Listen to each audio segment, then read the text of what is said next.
Hello दोस्तों, स्वागत है आप सबका मेरे YouTube channel Sachin education hub पर। दोस्तों, आज हम बात करेंगे इशू ऑफ शेयर्स की। अकाउंटिंग के अंदर आपको ये टॉपिक पता है, issue of shares, accounting for share capital, right.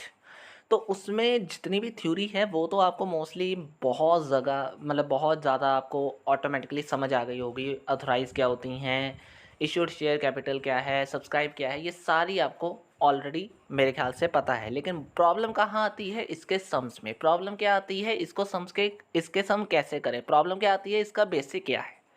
तो उसके बारे में आज मैं कुछ बेसिक्स नोट्स सम्स के रिगार्डिंग लेकर आया हूँ कि आप अगर इस चीज़ को करना चाहते हो, शेयर कैपिटल के सम को आसानी से करना चाहते हो, तो इसके पीछे बेसिक कंसेप्ट समझा जाए। तो बेसिक कंसेप्ट के भी कुछ नोट्स आपको मैंने प्रिपेयर करके यहाँ पे दे दिए हैं, तो समझते हैं। साथ में ये नोट्स आपको मेरे टेलीग्राम चैनल पे मिल जाएंगे दोस्तों। टेलीग्राम चैनल का जो लिंक है वो मेरी वीडियो डिस्क्रिप्शन में आपको मिल जाएगा। अब दोस्तों, साथ में सबसे पहले स्टार्ट करते हैं, समझते हैं कि इशू ऑफ शेयर्स क्या है। In order to raise share capital, a public company invite subscription from general public. हमें भी पता है कि कई बार पब्लिक कंपनी बहुत बार क्या करती है, शेयर कैपिटल को रेज करने के लिए। अब शेयर कैपिटल क्या होती है, आपको ये पता होना चाहिए। शेयर कैपिटल क्या है, जो पैसा हम शेयर्स को इशू करके लेते हैं वो बन जाता है शेयर कैपिटल। अब ये शेयर क्या होता है, मेरे पास जितनी कैपिटल है उसको कुछ हिस्सों में बांट देना। मेरे पास 1 लाख की कैपिटल है, उसको मैंने 10 में बांट दिया। जितने हिस्सों में बांटा है, मैंने 1000 हिस्सों में उसे बांट दिया, यानी 1000 पार्ट्स कर दिए उसके। 1000 शेयर्स को मैंने क्या कर दिया, दैट इज़ 100। वैसे 1000 तो होता नहीं है, 10 रुपये पर शेयर होता है, राइट। तो उसके हिसाब से मैंने उसे क्या कर लिया, 10,000 शेयर्स में बांट दिया। तो अब वो मेरे शेयर्स बन गए। ये तो आपको क्लियर है कंसेप्ट। लेकिन बात यहाँ पे आती है कि जब हम जनरल पब्लिक से उसे सब्सक्राइब करवाते हैं, उसके बाद इसकी कुछ जर्नल एंट्रीज को हमने प्रिपेयर करना होता है। तो उसका कंसेप्ट क्या है, मेथड्स क्या है। तो मेथड इसके दो आते हैं दोस्तों, वो आपके सामने मैंने ये चार्ट दिखा दिया आपको। For cash, for consideration other than cash. अब बात आती है कि इसमें भी कुछ पार्ट्स आते हैं जिसमें ऐड पार, ऐड प्रीमियम, ऐड पार, ऐड प्रीमियम, ये सारी चीज़ें हैं। पहले शेयर डिस्काउंट्स में भी जाते थे, लेकिन अब भी जाते होंगे, लेकिन बहुत कम ये कंसेप्ट आपको पढ़ने में मिलेगा। आज इसके बारे में ज़्यादा जानकारी आपको कोई मैटर नहीं रखता। लेकिन अब बात हम करेंगे general entries for the issue of shares. अब बेसिक कंसेप्ट यहाँ से शुरू होता है। अब ये नोट्स आपको बहुत काम आने वाले हैं, ध्यान से समझिएगा।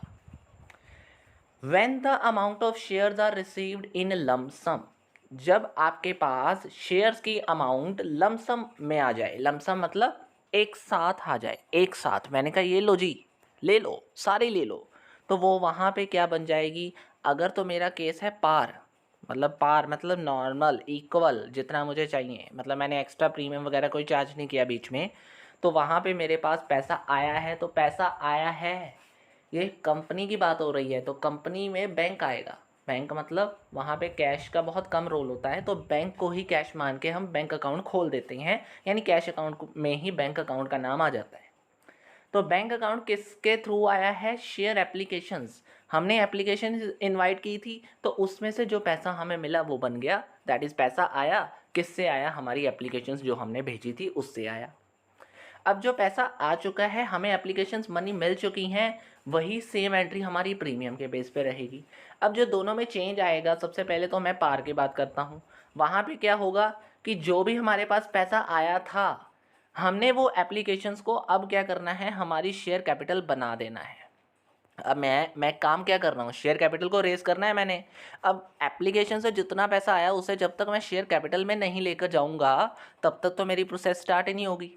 तो उस पैसे को जब हमने ट्रांसफ़र करना है, वो बन जाएगी, दैट इज़ हमारी ट्रांसफ़र हुई है चीज़, किस में गई है, गई मतलब किस चीज़ में हमने डाली है, वो हमारे पास टू में चला जाएगा, राइट। हमने जनरेटिव की हुई हैं कि शेयर कैपिटल की नेचर भी वैसे लाइबिलिटी होती है, तो उस हिसाब से आप ले सकते हो, लेकिन ज़्यादातर इसमें ये कंसेप्ट नहीं चलेगा, वो बताते हैं आगे। लेकिन हमने बात करनी है टू शेयर कैपिटल, क्यों, क्योंकि वहाँ पे पैसा गया है, किससे गया है, आपकी एप्लीकेशंस के थ्रू गया है। अब वही केस प्रीमियम में है, लेकिन उसमें एक चीज़ ऐड हो जाएगी, जितना भी प्रीमियम होगा वो भी साथ में ही जाएगा। मैंने एप्लीकेशंस के थ्रू जितना प्रीमियम मंगाया था वो भी मेरा साथ में ही जाएगा, ये याद रखना है इस केस में, ठीक है। ये हो गया। अब मैंने इंस्टॉलमेंट्स की बात करनी है। पहले मैंने लमसम की बात कर ली थी, लमसम मतलब एज इट इज़ हमने सारा काम कर लिया। अब मैंने बात करनी है इंस्टॉलमेंट की, जिसमें पहली एंट्री सेम रहेगी, दूसरी एंट्री सेम रहेगी, तीसरी एंट्री भी सेम रहेगी। अब बात करिए आगे, ठीक है।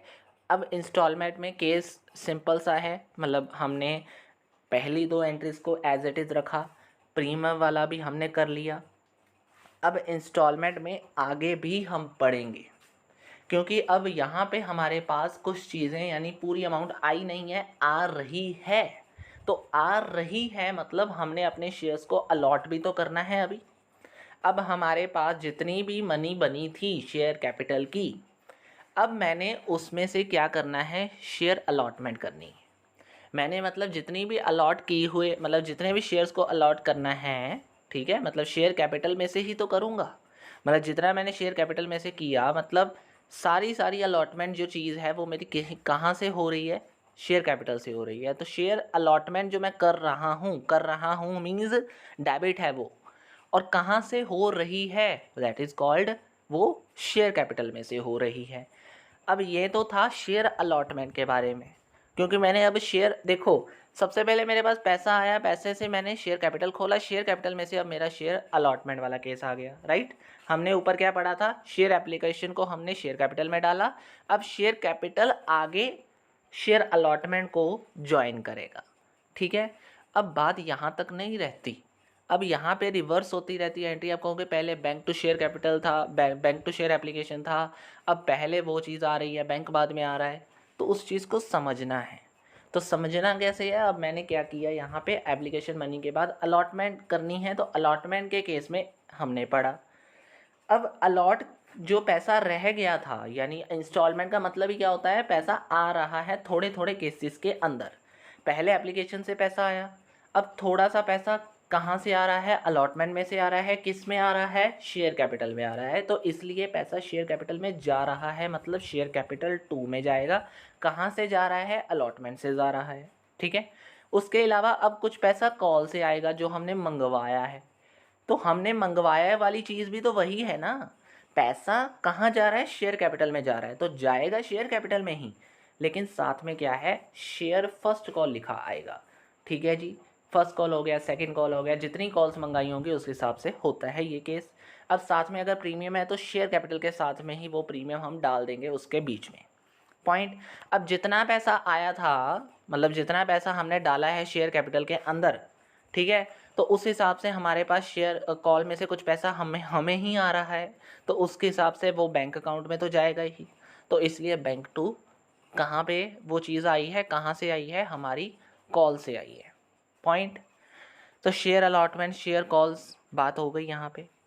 अब बात आती है when shares are issued for consideration other than cash for purchasing the asset, like हमने यहाँ पे क्या करना है, अब अदर देन कैश की बात आती है।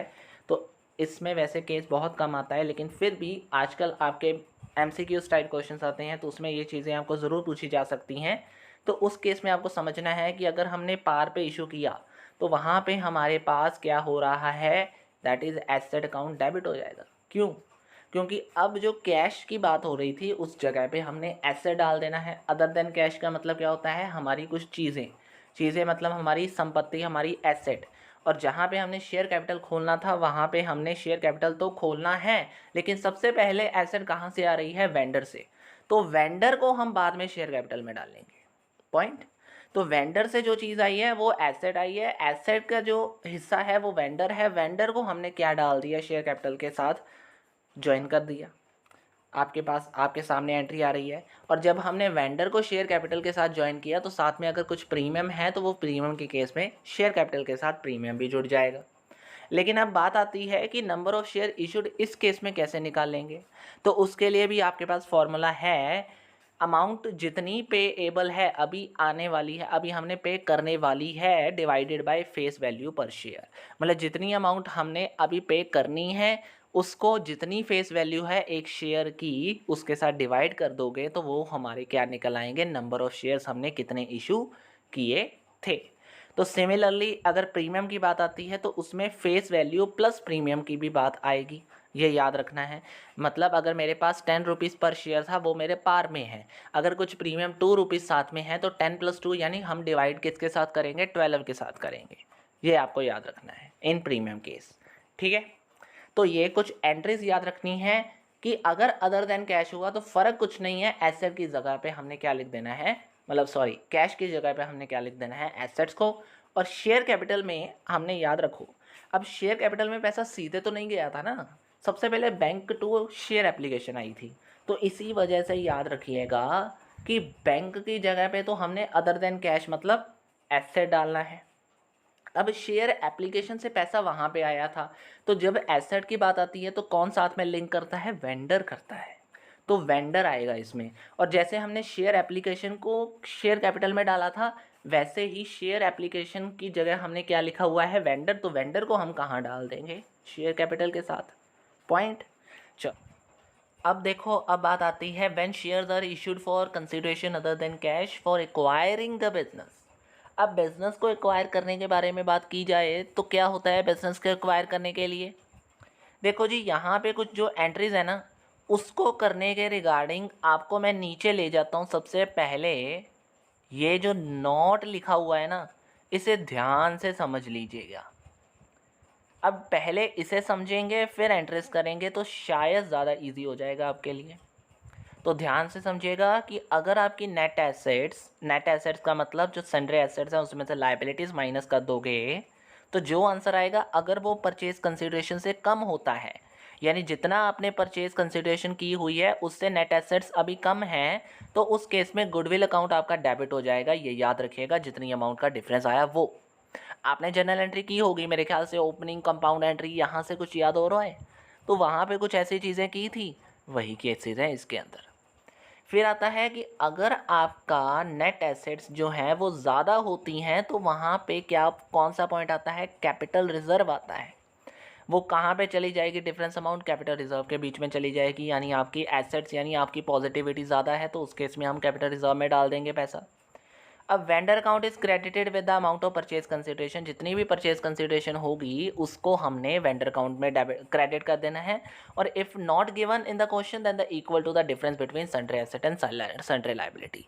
और अगर आपको क्वेश्चन में नहीं दी जाती है वो अमाउंट, तो आप उसे एज इट इज़ जितनी अमाउंट उसका डिफरेंस बनता है वही डाल दोगे, नेट एसेट्स रिगार्डिंग जितनी भी अमाउंट होगी।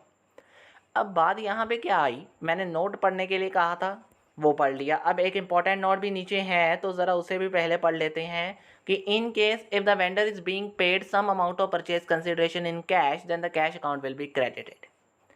अब यहाँ तक आपको क्लियर हो रहा है कि कैश में अगर पे करेंगे तो कैश अकाउंट तो खुलेगा, ये तो क्लियर था ही automatically. In case while calculating the number of shares issued if the numbers appear in the fraction, अगर तो आपको फ्रैक्शन में शेयर दे दिए यानी फ्रैक्शन में नंबर दे दिए या फिर डेसिमल में नंबर दे दिए, then the part multiplied by the issue share of the share will be paid in cash to the vendor. जो हिस्सा आपका बच जाएगा यानी जो पार्ट हमने मल्टीप्लाई किया है जो हमारा प्राइस है शेयर का उसके साथ, उसे हमने कैश में पे करना है। यानी अगर आपकी इन केस कहीं पे क्या है, फ्रैक्शन में वैल्यू है, तो जितना हिस्सा उसका बनता है वो हमने कैश में पे करना है वेंडर को। ये 5 चीज़ें जो पहले मैंने करवाई हैं वो समझ आ गई होंगी। अब इन 5 चीज़ों से ही हमने यहाँ पे लिंक करना है। सबसे पहले ये बात समझिएगा कि बिज़नेस को परचेज़ किया है तो कौन सी चीज़ें आएंगी, वो हमने नीचे 2 चीज़ें पढ़ी हैं, गुडविल और कैपिटल रिजर्व। वो कैसे आएंगे, देखो जी, किसी एसेट को परचेज़ किया है यानी किसी बिज़नेस को लिया है तो बिज़नेस में तो एसेट्स को आपको पास आएंगी। अब एसेट्स आएंगी तो साथ में लायबिलिटीज़ भी तो जाएंगी। पॉइंट। अब एक्वायरिंग करते टाइम जो एसेट डेबिट हुई हैं और जो लायबिलिटी क्रेडिट हुई हैं उन दोनों में जो डिफरेंस है, अगर वो आपकी परचेज कंसिडरेशन से कम आता है तो क्या खुलेगा, गुडविल अकाउंट खुलेगा जो हमारी डेबिट साइड में लिखा हुआ है। और अगर हमारा काम ज़्यादा आ जाता है यानी हमारी अमाउंट ज़्यादा आती है परचेज कंसिडरेशन से, तो हम कौन सा अकाउंट खोल देंगे, कैपिटल रिजर्व खोल देंगे। अब नीचे लिखा भी था कि जितनी अमाउंट आपकी सपोज करो वहाँ पे क्या लिखा हुआ है, परचेज कंसिडरेशन की अमाउंट है, मतलब जो वेंडर की क्या कर दी जाएगी, क्रेडिट। यानी देखो सीधी सी बात है कि वेंडर अकाउंट तो खुलेगा पॉइंट है, वेंडर अकाउंट क्यों खोलेगा यहाँ पे? हमने डीलिंग करनी है तो किसके साथ करेंगे यार? वेंडर के साथ करेंगे। तो जितना भी पैसा होगा, यानी वेंडर मीन्स परचेज कंसिडरेशन की अमाउंट, नीचे हमने अभी पढ़ा है, क्लियर है ना इस कंसेप्ट का? कि नीचे हमने अभी पढ़ा, मैं दोबारा से शो कर देता हूँ, ये देखिए, vendor account is credited with the amount. Vendor account को हमने क्रेडिट किसके साथ करना है? परचेज कंसिडरेशन की अमाउंट के साथ। तो परचेज कंसिडरेशन की अमाउंट ही हम किस में लेकर जाएंगे बाद में? That is called share capital, जो हमने ऊपर लिखा हुआ है, vendor account debited to share capital account. तो क्लियर हुआ ये भी कंसेप्ट। देखो मैं डीप इसलिए जा रहा हूँ इस चीज़ में, ये एमसीक्यूज आ रहे हैं आजकल आपको एग्जाम्स के अंदर, तो उसमें आपको समझ में आए होंगे, तो तभी ये चीज़ें काम आएंगी। एक कंपनी के अंदर आपको अगर जाना है तो ये चीज़ों का बहुत ध्यान में रखना होगा, ठीक है? तो इसलिए इस चीज़ को ऊपर थोड़ा सा टाइम लगा लोगे तो कोई इशू नहीं होगा। अब बात आती है जी, देखो जी, केसेस आ गए सब्सक्रिप्शन ऑफ शेयर के, अंडर हो गया, फुल हो गया, ओवर हो गया, ठीक है जी। ये 3 केसेस होते हैं। अंडर, फुल मतलब जितनी चाहिए थी, ओवर मतलब ज़्यादा आ गई। अब देखो जी, अंडर सब्सक्रिप्शन, ये सारी बातें मैंने आपको बता दिया कि 10,000 शेयर्स हो गए, और अंडर मीन्स 9500 शेयर्स मेरे सब्सक्राइब हो गए, 500 रह गए, वो मेरे क्या बन गए? दैट इज़ अनसब्सक्राइब्ड या फिर अंडर सब्सक्रिप्शन। मिनिमम सब्सक्रिप्शन का मतलब मोस्टली क्या होता है कि minimum amount that must be subscribe by the general public so that the amount can be company allot share to the applicant. मतलब एक मिनिमम अमाउंट निश्चित की जाती है, अगर उस तक पहुंच गए तो हम अलॉट कर देते हैं, नहीं तो हम नहीं करते। ये पॉइंट आ गया। यानी ये तो आपको ऑलरेडी आपने बहुत बार पढ़ा हुआ है केसेस। और ओवर सब्सक्रिप्शन क्या होता है? दैट इज़ मेरे पास 10,000 शेयर्स चाहिए थे, जैसे मैंने नीचे आपको एग्जांपल में दिखाया हुआ है, तो मेरे पास 25,000 शेयर्स अप्लाई हो गए, तो उस केस में 15,000 शेयर्स कौन से बन गए? ओवर सब्सक्रिप्शन, ठीक है। अब अगर ऐसे केस आ जाएं तो कहीं पे कंपनी को सोचना ही पड़ता है, यार मैं एक्स्ट्रा चीज़ों का क्या करूं, यानी एक्स्ट्रा चीज़ें क्या कर सकते हैं, अलॉट सभी को तो नहीं कर सकते। तो कुछ केसेस होते हैं जी, वो केसेस के हिसाब से हमने देखा, सबसे पहले हम रिजेक्ट कर सकते हैं। तो रिजेक्ट कैसे करेंगे? लीजिए एग्जाम्पल आपके सामने आ जाता है। ए लिमिटेड ने 10,000 शेयर्स लेने थे, लेकिन उनके पास आ गए 25,000। अब एक्सेस कितना है? 15,000। कंपनी ने उसे रिफंड करने को कहा, उसे रिजेक्ट करने को कहा। अब आप समझोगे कि सबसे पहले इसकी एंट्री क्या बनेगी, तो ध्यान से समझिएगा कि इनवाइटेड हमने किए थे 10, लेकिन आए कितने हैं? 25। हमारे पास मनी कितनी बनती है एप्लीकेशन के हिसाब से? 25 मल्टीप्लाई बाय 2, क्योंकि एप्लीकेशन की अमाउंट कितनी है? ₹2। अब 25,000 शेयर्स आ गए और रुपीज़ हैं 2, मल्टीप्लाई कीजिएगा तो 50,000 मेरे पास एप्लीकेशन मनी तो बनती है। अब मैंने एप्लीकेशन मनी को क्या किया, देखा कि यार मैंने शेयर कैपिटल तो महंगाई कितने की थी? 10 इंटू 2 20,000 की। अब मेरे पास जब मैंने एक्स्ट्रा नज़र मारी है तो एक्स्ट्रा शेयर है 15,000, और 15,000 को जब मैंने 2 के साथ मल्टीप्लाई किया तो वो मेरा बन जाता है दैट इज़ 30,000। तो एक्सेस जितना 30,000 है उसे मैंने 2 बैंक में डाल दिया कि लीजिए मैंने वापस कर दिया आपको, मैं नहीं एक्सेस अलॉट कर सकता। लेकिन कुछ केसेस में कंपनी कहती है जी ज़रूर कीजिएगा। कैसे हो सकता है? वो प्रो राटा बेसिस होती हैं, उसमें हम एक्सेस एप्लीकेशन मनी को एडजस्ट कर देते हैं आपकी कॉल्स के अंदर। तो वो केसेस क्या होते हैं? देखिए वही केस ऊपर वाला लीजिए, उसे कैसे अलॉट करना है, इसमें अब कॉल भी आ जाती है ₹3 की, फर्स्ट एंड फाइनल कॉल। तो समझिएगा सबसे पहली एंट्री वही रहती है जो हमने लिखनी है। दूसरी एंट्री में भी ज़्यादा कोई फ़र्क नहीं आएगा, लेकिन स्टिल एक चीज़ ऐड हो जाएगी इसमें कि हमने सारा पैसा कॉल तक लेकर जाना है। अब एडजस्ट करना है जी। एडजस्ट कैसे होगा? देखो 50,000 बात बन गई थी, वो मैंने लिख लिया। 50,000 को मैंने शेयर कैपिटल में डालना था, लेकिन भाई शेयर कैपिटल की वैल्यू तो 20,000 है, उससे ज़्यादा मैं एक्सेस कर नहीं सकता। अब उसे एडजस्ट कैसे किया जाए? अब ध्यान से ऊपर नज़र मारी है तो आपकी अलॉटमेंट वैल्यू, अलॉटमेंट रुपीज़ कितने हैं? 5, ठीक है। एप्लीकेशन कितनी है? 2। तो अब ध्यान से समझिएगा कि शेयर एप्लीकेशन 50,000 की थी, अलॉटमेंट आपकी मतलब शेयर कैपिटल 20,000 की थी, तो पहली बात तो डिफरेंस ही आपका आंसर आ जाएगा। लेकिन उसमें हमने सीधे पैसा वापस कर दिया था, तो इसमें हम अलॉटमेंट तक लेकर जा रहे हैं, तो इसलिए अलॉटमेंट में पैसा कितना चला गया, 30,000 चला गया। हमने एडजस्ट किया कि ठीक है जी ये लो 30,000 ले लो, अभी हम आगे अलॉट कर देंगे हो। अब बताओ जी अब क्या करना है। अब रुपीज़ कितने थे, अब देखो आप कहोगे यार 50,000 दोबारा कैसे आया, तो इसमें कंफ्यूज मत होइए। अब कंफ्यूज मत होना, मैं दोबारा से ऊपर कर रहा हूँ, ध्यान से समझिएगा कि मेरे पास 10,000 शेयर्स थे।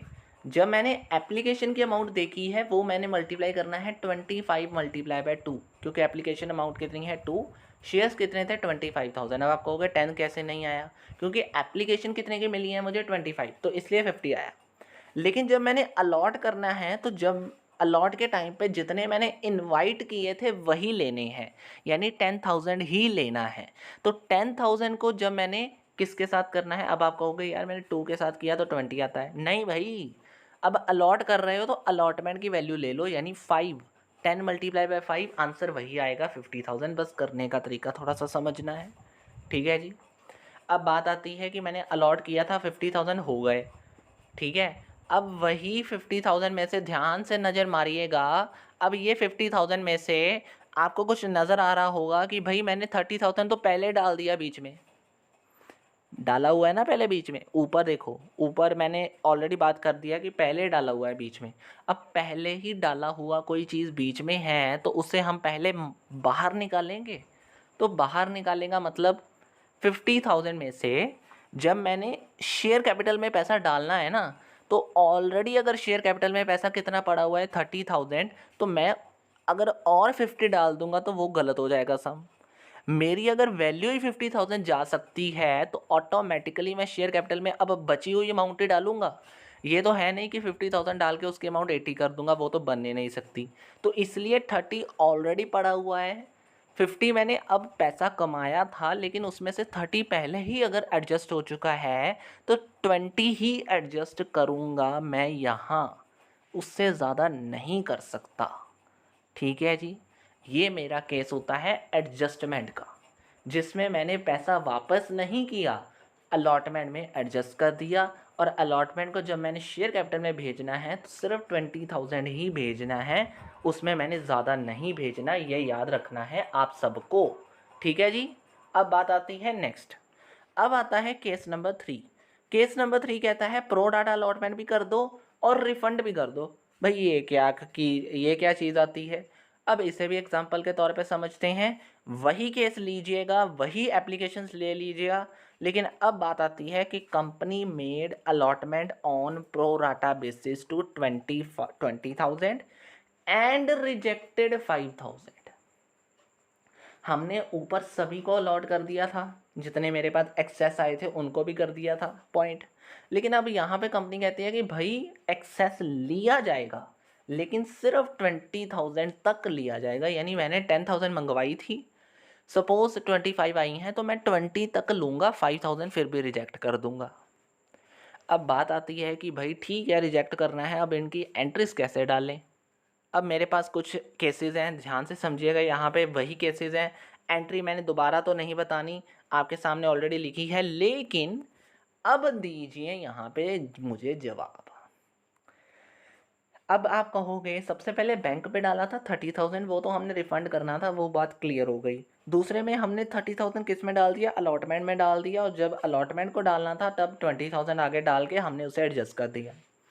तीसरा केस यहाँ पे अब दूसरी एंट्री क्यों बनी, शेयर एप्लीकेशन कितने की आई 50,000, उसमें से मैंने शेयर कैपिटल कितने की मंगवाई है 20,000, बात तो क्लियर हो गई। अब मेरे पास गैप कितना है 30,000 का, लेकिन अब क्या 30,000 मैं सीधा अलॉटमेंट के अंदर डाल दूंगा तो वो मेरा सेकंड केस हो जाएगा। अब हुई है रिजेक्ट, अब रिजेक्ट के केस में क्या मैं 30,000 पूरा डाल सकता हूँ अलॉटमेंट के बीच में, नहीं डाल सकता जी। क्यों नहीं डाल सकता, क्योंकि यहाँ पे सिर्फ 10,000 अलॉट हुई हैं, 5,000 को ख़त्म कर दिया गया, यानी जो मैंने 15 इंटू 2 करके 30 लिखा था वो अब 10 इंटू 2 करके 20 लिखा जाएगा, और रेस्ट जो मेरा 5 इंटू 2 बनेगा वो मेरा बनेगा 10,000, वो मेरा वापस कर दिया जाएगा। क्लियर हुआ ये कंसेप्ट। ध्यान से बार बार रिपीट कर देता हूँ कि 15,000 इंटू 2 करके हमने 30 लिखा हुआ था, क्योंकि मेरे एक्सेस कितने थे 15। अब उन 15 में से मैंने 10 निकाल दिए अलॉट करने के लिए, 5 निकाल दिए वापस करने के लिए। तो आपके सामने एंट्री यहाँ मैं जूम करके बता देता हूँ, ये जी ये 10 इंटू 2 और 5 इंटू 2 के हिसाब से निकलेगी। अब 10,000 शेयर अलॉट हुए हैं, इसलिए 10 इंटू 2 आया है, पहले 15 इंटू 2 चलता था। अब फिर भी अलॉट तो हो गए ना। अब जब हम अलॉट करके नीचे जाएंगे ना, तो ये देखिए, अब जब हमने बात करनी है नीचे, ये जो नीचे आ रहा है ना, नीचे बैंक टू शेयर अलॉटमेंट, ये हमने ऊपर एडजस्ट किया था, याद कीजिए। 50,000 था मेरे पास अलॉट किया हुआ पैसा, कितना मैंने ऊपर एडजस्ट किया है ध्यान से समझिए। जब मैंने सेकेंड केस किया था तो वहाँ पे 50 इंटू 30 माइनस करके मैंने बैंक में कितना डाला था, यानी मैंने शेयर के अलॉटमेंट में कितना पैसा कमाया था, दैट इज़ 20,000 का। आपको 30 माइनस करके 20,000 आंसर आया था। अब ऊपर कितना पड़ा हुआ है 20,000, अब मैं यहाँ पे कितना लिखूंगा माइनस करके 30,000। अब मेरे शेयर अलॉटमेंट में पैसा थोड़ा सा ज़्यादा होगा, क्यों? क्योंकि हमने रिजेक्ट किया था। क्लियर हो गई बात? तो रिजेक्ट के केस में हमें तो पैसा ज़्यादा ही मिलेगा ना, तो ये होता है केस। ठीक है जी, हमारे पास पैसा रहेगा तो ऑटोमेटिकली 30,000 अलॉट हो जाएगा, अलॉट ज़्यादा हो जाएगा, यानी सिंपल सी बात है। ठीक है, क्लियर हो गया? अब ये केसेस आपको क्लियर हो गए होंगे। अब सिक्योरिटी प्रीमियम का कुछ केस है छोटा सा, उसके ऊपर ध्यान देना होगा तो दीजिए, अदरवाइज यहाँ पे कुछ और चीज़ है नहीं। सिक्योरिटी प्रीमियम मतलब when shares are issued more than it face value, मैंने 10 रुपीज़ का शेयर था 12 में बेचा है, वो चीज़ बन जाती है 12 में इशू किया है तो 2 रुपये क्या है मेरे security premium, SPR security premium reserve होता है, जो हम करेंगे सम इसके बीच में भी। ठीक है जी। अब इसके अलावा है यूटिलाइजेशन ऑफ सिक्योरिटी प्रीमियम, ये आप सिंपल पढ़ने के लिए रख सकते हैं, मैं ज़्यादा इसके ऊपर ध्यान नहीं दूंगा। बाय बैक ऑफ शेयर्स क्या होते हैं? जब हमने जितने शेयर्स लिए थे उसमें से कुछ वापस मंगवा लिए हैं, शेयर्स खुद ही वापस मंगवा लिए हैं या वापस इशू से वापस कर दिए, वो भी चीज़ें क्या हैं, that is called buy back. ठीक है जी। तो अब ये कुछ चीज़ें तो ख़त्म यहाँ पे सिंपली थी, वो मैंने एज इट इज़ ऊपर ऊपर से कर दी। बात आती है अब कॉल इन एरियर की। कॉल इन एरियर क्या होते हैं भाई? जो मैंने कॉल्स मंगवाई थी जब वो आई नहीं, वो एरियर बन जाएंगे, बिल्कुल सही बात है ना। तो ठीक है जी, when the shareholder fail to pay the amount, मैंने 6 रुपीज़ मंगाए थे, उसने पेमेंट ही नहीं दी, वो क्या हो गया, that is call in arrear. For example के तौर पे आप जर्नल एंट्री दे सकते हो। जर्नल एंट्री क्या बनेगी हमारी? अब कॉल इन एरियर है तो किस में डालोगे भाई? कॉल इन एरियर कहाँ कहाँ हो सकते हैं? मैंने अलॉटमेंट में भी तो पैसा मंगाना होता है, तो इसलिए अलॉटमेंट के केस में भी कॉल एरियर में जा सकती है, कॉल के केस में भी एरियर में जा सकती है। तो किसी भी केस में आप कॉल इन एरियर को डेबिट ही रखोगे और किस में डाल दोगे, दैट इज़ कॉल्ड हमारा टू अलॉटमेंट, शेयर अलॉटमेंट में भी डाल सकते हो, यानी जिसमें होगा उसमें डाल दोगे। पॉइंट। अब एडवांस क्या है? व्हेन द शेयर होल्डर, जब हमारे पास पैसा एडवांस में आ जाएगा। अब कोई चीज़ एडवांस में आ जाती है तो उसे हम पहले क्रेडिट करते हैं, पॉइंट है। तो इसलिए उसकी नेचर भी हम कहाँ पे डालेंगे कि पैसा आया है, उसमें पैसा आया ही नहीं था, पॉइंट। अब पैसा आया है तो आया है का मतलब बैंक आया है, तो बैंक आए का मतलब क्या है, मैंने मतलब पैसा मेरे पास आ गया, जल्दी आ गया, एडवांस में आ गया। कहाँ से आया? कॉल इन एडवांस में आया। और जब मैंने कॉल इन एडवांस को एडजस्ट करना होगा तो क्या कर दूंगा, दैट इज़ कॉल्ड उसकी अमाउंट को एडजस्ट करने के लिए भी डेबिट कर दूंगा। क्लियर हुआ पॉइंट? कि जब मेरे पास पैसा आया तब तो मेरे पास कॉल इन एडवांस क्रेडिट ही होगा, लेकिन जब मैंने उसे एडजस्ट करना है कॉल के साथ, तो एडजस्ट करने के लिए जो एंट्री मेरी बनी थी उसे रिवर्स कर दूंगा, यानी शेयर जो मेरी कॉल इन एडवांस थी वो मेरी डेबिट हो जाएगी।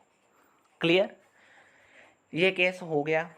अब कुछ केसेस हैं, जैसे इसमें लिखा है कि कुछ केसेस होते हैं कि जब हमने अमाउंट ड्यू की थी डिफ़ॉल्टर्स को, ascertaining the amount due from the defaulters, कि डिफ़ॉल्टर के पास जो मेरे पास पैसा नहीं दे पाए उसके लिए हमने कुछ अमाउंट को कैलकुलेट करना होता है कि कितनी अमाउंट है जो हमें वो नहीं दे पाए। तो उसके रिगार्डिंग हमारे पास दो फॉर्मूले हैं कि अगर नंबर ऑफ़ शेयर्स हमने उन्होंने अप्लाई कितने किए थे, मतलब डिफ़ॉल्टर ने नंबर ऑफ़ शेयर्स अप्लाई कितने किए थे, उसके लिए फॉर्मूला है कि अगर, मतलब सीधी सी बात है, कि अगर हमें if the number of shares apply, हमें नंबर ऑफ़ शेयर्स अप्लाई पता है लेकिन अलॉटेड नहीं पता, तो उस केस में जितने अलॉटेड होंगे divided by applied multiply by number of shares applied, वो क्या बन जाएगा, दैट इज़ कॉल्ड, हमें पता लग जाएगा कि कितने शेयर्स अलॉट हुए थे। और अगर हमने अप्लाई निकालना है तो similarly applied divided by allotted multiply by number of shares applied by the default, applied to the default. ठीक है जी। तो ये दो केसेस हैं जिसको हमने एग्जाम्पली भी आगे क्लियर किया हुआ है कि इफ़ मिस्टर ए है जिसके पास 20,000 अप्लाई हुए थे शेयर्स और 5,000 अलॉट किए गए थे, होल्डिंग अलॉटेड 250 शेयर्स उसने फेल हो गए, वो पे नहीं कर पाया, उसके लिए हमें अमाउंट निकालनी है। तो ऊपर ही फॉर्मूला लीजिए, सोल्यूशन बाद में निकालिएगा। तो क्या करेंगे, यहाँ पे हमारे पास 20,000 अप्लाई शेयर्स हैं, 5,000 अलॉटेड किए गए थे, नंबर ऑफ़ शेयर्स भी हमें पता है। हमें क्या निकालने के लिए कहा गया है, number of shares applied by him. Applied by him देखिए कहाँ पे हम कौन सा केस लगाएंगे, यानी नंबर 1। नंबर 1 में हम फॉर्मूला लगा देते हैं, अलॉटेड कितने हुए थे, 5,000 divided by 20,000 multiply by 250।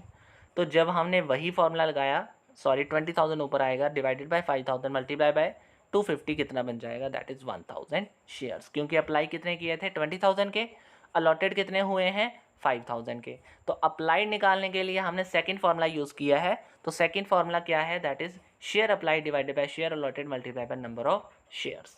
Similarly हमारे पास दूसरी एग्जाम्पल है जिसमें हमने नंबर 1 फार्मूला यूज़ किया है। हो गए दोनों चीज़ें।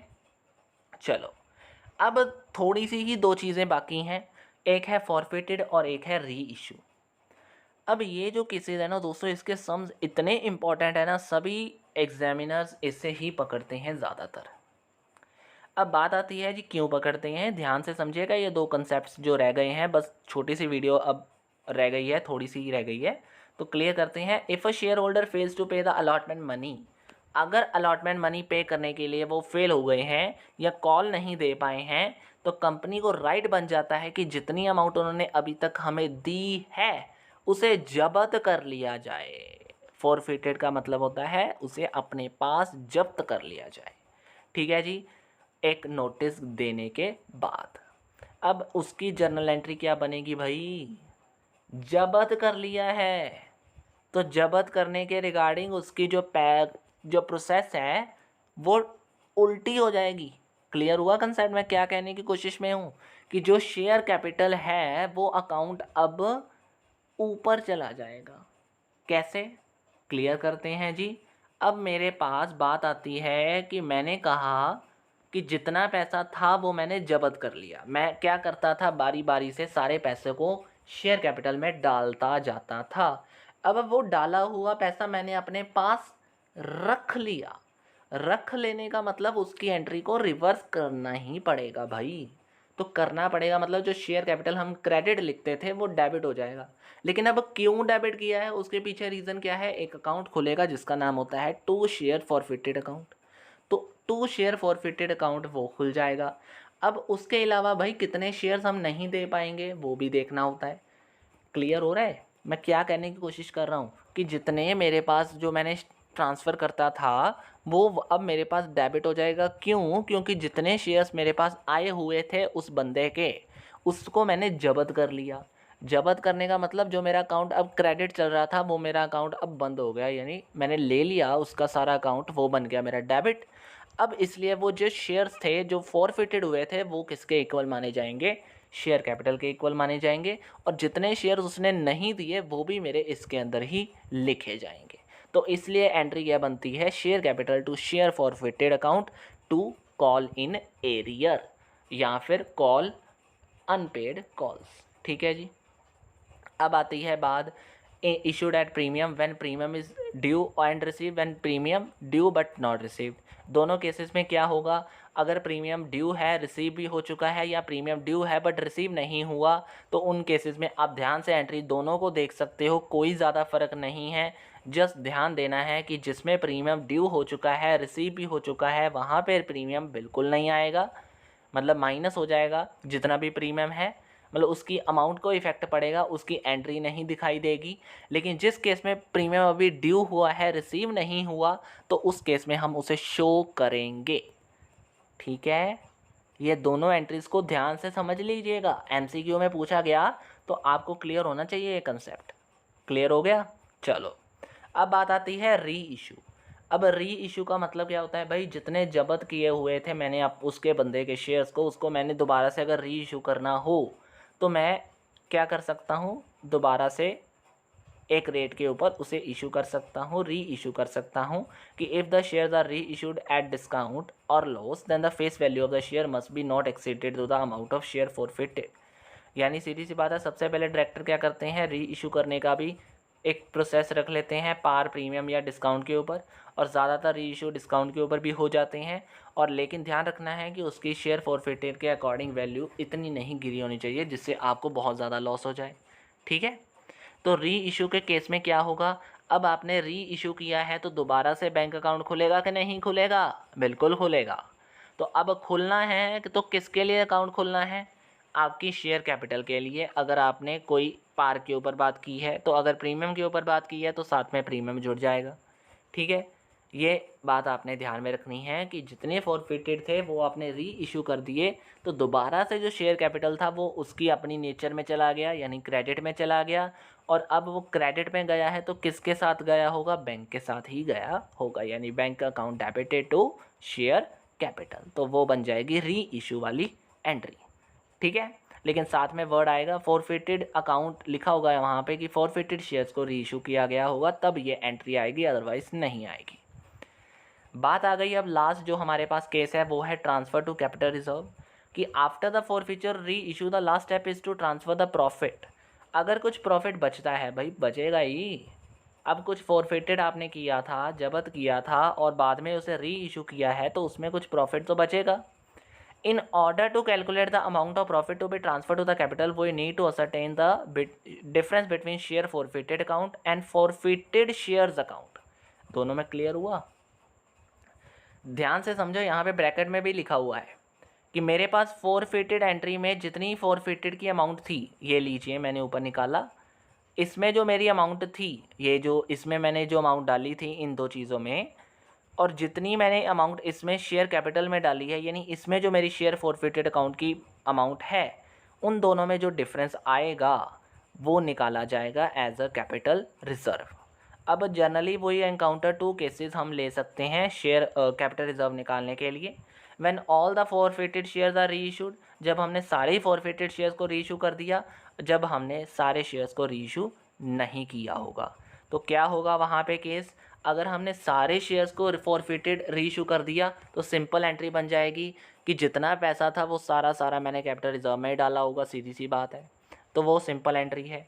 लेकिन जब मैंने ऐसा नहीं किया तो उस केस में हम एग्जाम्पल के तौर पे समझ लेते हैं तो ज़्यादा इजी हो जाएगा, उससे आपको एग्ज़ाम में इजी रहेगा। तो एग्ज़ाम के लिए हम एग्जाम्पल करते हैं कि राम जिसने अप्लाई और लॉ अलॉट किए थे 500 शेयर्स, उसे 10,000 उस मतलब जो 10 रुपीज़ पर एट पार थे वो फेल हो गया अलॉटमेंट मनी देने के लिए 4 रुपीज़ की, मतलब उसने अलॉटमेंट आपको नहीं दी 4 रुपीज़ की, और उसके शेयर्स को हमने जब्त कर लिया अलॉटमेंट के देने के बाद। ठीक है, उसमें क्या हुआ, उसमें से 300 फॉरफिटेड शेयर्स थे, जो उसमें से हमने 200 शेयर्स को वापस री इशू कर दिया। अब क्लियर करेगा यहाँ पे कि 300 में से 100 शेयर्स जो हैं वो तो हमारे पास अभी भी जब्त है ना, तो वो डिफरेंस बना जाएगा यहाँ पे। क्लियर कीजिए, जो मैंने अभी कहा कि 300 शेयर्स को हमने फॉरफिटेड किया हुआ था, उसमें से 200 री इशू कर दिए, और 300 शेयर वाली जो फॉरफिटेड, यानी जो मेरे पास 900 रुपये की अमाउंट है, और नीचे जो मेरे पास री इशू में 200 रुपये की मतलब जो मेरी 200 रुपये की अमाउंट है। क्लियर हो रहा है कंसेप्ट? ध्यान से समझिएगा जो मैंने अभी कहा है। उन्होंने कहा कि मेरे पास यहाँ पे क्या हो रहा है, अलॉटमेंट के बाद मैंने उसे फॉरफिटेड कर दिया और जो फॉरफिटेड है उसे री इशू कर दिया।